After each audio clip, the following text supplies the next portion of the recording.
that Celeste went to Mr. Burke's home on the night of April 23rd, 2025, as alleged in the complaint at his invitation, and again, was not heard from again.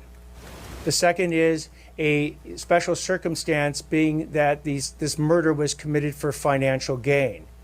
As the evidence will show in court, the financial gain was for Mr. Burke to maintain his very lucrative musical career that Celeste was threatening on that particular night.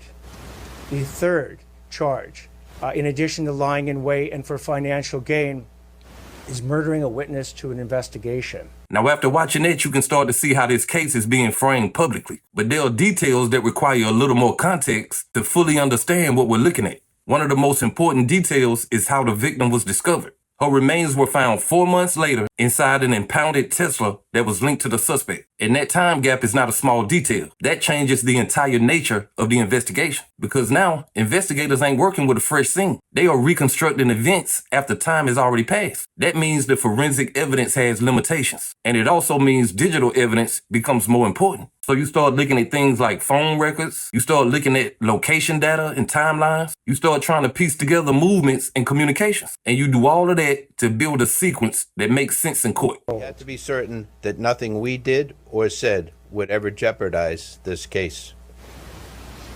Ms. Rivas was a reported runaway from Riverside County. During the course of our investigation, detectives learned that she had been involved in a sexual relationship with Mr. Burke when she was a minor and he was an adult. Our investigators faced an extraordinary, difficult, and complex case. The condition of her remains delayed the medical examiner's ability to be able to determine cause of death.